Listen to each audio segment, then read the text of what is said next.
इस आलम हो या अमीर आलम साहब हो, ये वही तो हैं जो पिछले लोकसभा के चुनाव में जब राजल्दी और समाजवादी पार्टी का गठबंधन था, कहते थे नल हम चलाएं और पानी कोई और पिए। उन्होंने ही अब वो नल वही चला रहे हैं और पानी बीजेपी वाले पी रहे हैं। अब उन्हें कौम का ख्याल नहीं आता। तो आपका मानना है अगर नवाजिश आलम खान चुनाव लड़ेंगे आरएलडी से तो सीट आपके लिए आसान हो जाएगी? आसान हो जाएगी, इसमें कोई शक नहीं। स्वागत है आप सभी का। मैं आपके साथ मुस्तफा चौधरी। लोकसभा चुनाव के बाद उत्तर प्रदेश की 10 विधानसभा सीटें खाली हुई थी। 9 सीटें हुई थी वैसे खाली, लेकिन एक सीट पर समाजवादी पार्टी के विधायक की सदस्यता चली गई थी, इसलिए कुल मिलाकर 10 सीटों पर उपचुनाव बने उत्तर प्रदेश में, जिनमें 10 विधानसभा सीटों में 5 विधानसभा समाजवादी पार्टी के खाते की थी। जो समाजवादी पार्टी के विधायक थे वो अब सांसद बन चुके हैं, एक विधायक की सदस्यता रद्द हो चुकी है और 5 विधायक जो हैं भारतीय जनता पार्टी और एनडीए गठबंधन के थे। अब उन पर उपचुनाव होने हैं अभी हाल फिलहाल में। तो जैसा कि लोकसभा चुनाव में समाजवादी पार्टी ने काफी अच्छा प्रदर्शन किया है, समाजवादियों के हौसले बुलंद हैं, क्या उपचुनाव में भी यही स्थिति रहेगी? इसी पर बात करने के लिए हमारे साथ हैं इरफान अलीम कुरैशी, समाजवादी पार्टी के वरिष्ठ नेता हैं। इन्हीं से हम बात करेंगे। कुरैशी साहब, बहुत बहुत स्वागत आपका। बहुत बहुत धन्यवाद मुझसे भाई, आपको भी। अभी लोकसभा चुनाव हुए, काफी अच्छा प्रदर्शन रहा आप लोगों का, पूरी पार्टी के कार्यकर्ता गदगद हैं। अब उपचुनाव फिर आ लिया सर पे, अब क्या होगा? इतिहास दोहराया जाएगा और 10 के 10 सीटें जीतना काम। 10 की 10। हाँ, इंडिया गठबंधन। अभी कांग्रेस और सपा में भी सीटों के बात चल रही है, कांग्रेस मानेगी नहीं मानेगी? अभी इंडिया गठबंधन रहेगा या नहीं रहेगा? गठबंधन रहेगा, वो राहुल जी के और माननीय राष्ट्रपति अखिलेश यादव जी के बीच की बात है। दोनों अपने तरीके से उसको तय कर देंगे, इसमें कोई दिक्कत नहीं। चलो, कोई दिक्कत नहीं। हमारे नजदीक की सीट है मीरापुर विधानसभा, मुजफ्फरनगर जिले की विधानसभा है, बिजनौर लोकसभा में आती है। चंदन चौहान सपा और आरएलडी के कोटे से जो है विधायक बने थे, उस टाइम गठबंधन था, अब बीजेपी के साथ हैं।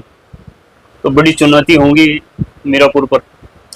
चुनौती नहीं, चुनाव तो एक तरफा है वहाँ भी हमारा। जिस तरह अभी लोकसभा में आपने हमारा प्रदर्शन देखा, उसी तरीके से फिर प्रदर्शन होगा और 10 की 10 सीटें हम जीतने का काम करते। मीरापुर से सुना है आरएलडी जो है आपके पूर्व सांसद अमीर आलम साहब के बेटे नवाजिश आलम खान को लड़ाने जा रही है। लड़ा सकती है, ये मुस्लिम मत, ये राष्ट्रीय लोकदल का मामला है, लेकिन लगता नहीं उनको लड़ाएगी, क्योंकि वहाँ के जो जाट हैं उन्होंने कह दिया अगर आरएलडी के गठबंधन में सीट आ रही, बीजेपी नहीं चाहती आरएलडी को मुस्लिम कैंडिडेट उतारे। और हमारे जाट भाइयों ने वहाँ जयंत चौधरी से कहा है अगर वहाँ आप मुस्लिम कैंडिडेट उतारेंगे तो हम वोट नहीं करेंगे। ये इस तरह की चर्चाएं खूब। तो आपको नहीं लगता आरएलडी नवाजिश आलम खान को लड़ाएगी? मुश्किल लगता है। नवाजिश आलम हो या अमीर आलम साहब हो, ये वही तो हैं जो पिछले लोकसभा के चुनाव में जब राजल्दी और समाजवादी पार्टी का गठबंधन था, कहते थे नल हम चलाएं और पानी कोई और पिए। उन्होंने ही अब वो नल वही चला रहे हैं और पानी बीजेपी वाले पी रहे हैं। अब उन्हें कौम का ख्याल नहीं आता। यानी कि जब इकरा हसन के टिकट की बात चल रही थी कि निशान नलके का हो जाएगा और कैंडिडेट जो है ये हो जाएंगे, तो विरोध क्या था? तो विरोध करके ये करके क्या था, नल हम चलाए पानी कोई और पिए, उनके डायलॉग थे। अब नल वो चला रहे हैं, पानी बीजेपी वाले पी रहे हैं। अब उन्हें कौम का ख्याल नहीं बिल्कुल भी। तो टिकट ना मिलना यही वजह है क्या फिर कुछ? वो तो पार्टी का उनके अंदरूनी मामला है, लेकिन लोगों को कहना है वहाँ राष्ट्रीय लोकदल उनको नहीं लड़ाएगी।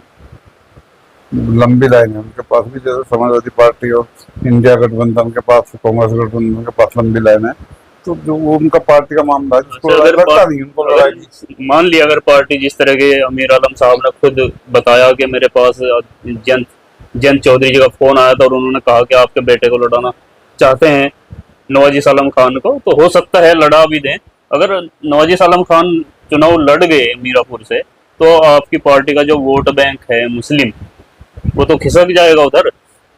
हमारे लिए और जीत आसान हो जाएगी, क्योंकि मुस्लिम आरएलडी और बीजेपी गठबंधन से नाराज है, अब वो, इंडिया गठबंधन को वोट करना है, काम कर और और मुस्लिम क्योंकि- प्रत्याशी आ जाएगा तो देंगे ना फिर उसे। नहीं देंगे, क्योंकि आज उत्तर प्रदेश के हालात ये हैं, अगर बीजेपी को कोई भगा सकता है तो वो समाजवादी पार्टी, इंडिया गठबंधन है, और उसके कैंडिडेट की तरफ ही जो सेकुलर वोट है, चाहे वो मुस्लिम वोट है या दूसरा हमारे हिंदू भाई सेकुलर भाई, वो उसकी तरफ चलता है। तो आप किसान हो, मजदूर हो, व्यापारी हो, बेरोजगार हो, नौजवान हो, सब लोग इंडिया गठबंधन का समझ उठा रहे हैं और जी को सपोर्ट करना काम कर रहे तो मीरापुर कांग्रेस के पास रहेगी या सपा के? हैं। उम्मीद ही है सभा के पास आएगी, और ये बड़े नेताओं का चलो सपा के पास रहेगी तो किसे लड़ाने की संभावना ज्यादा है? 5-6 लोग दावेदार हैं, कादिर राणा जी हैं, और हाजी लियाकत कुरैशी है, भोपाल वाले पूर्व प्रत्याशी मीरापुर, मुखिया गुर्जर हैं, मुखिया गुजर हैं, इलम सिंह गुर्जर हैं। इलम सिंह जी हैं, तो काफी लोग हैं, लंबी लाइन है। पार्टी जिसे भी लड़ाएगी तो उसी को हम सब लोग मेहनत करें।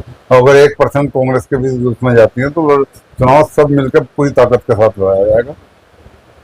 तो आपका मानना है अगर नवाजी सालम खान चुनाव लड़ेंगे आरएलडी से तो सीट आपके लिए आसान हो जाएगी? आसान हो जाएगी, इसमें कोई शक नहीं। मुस्लिम नाराज हैं उनसे?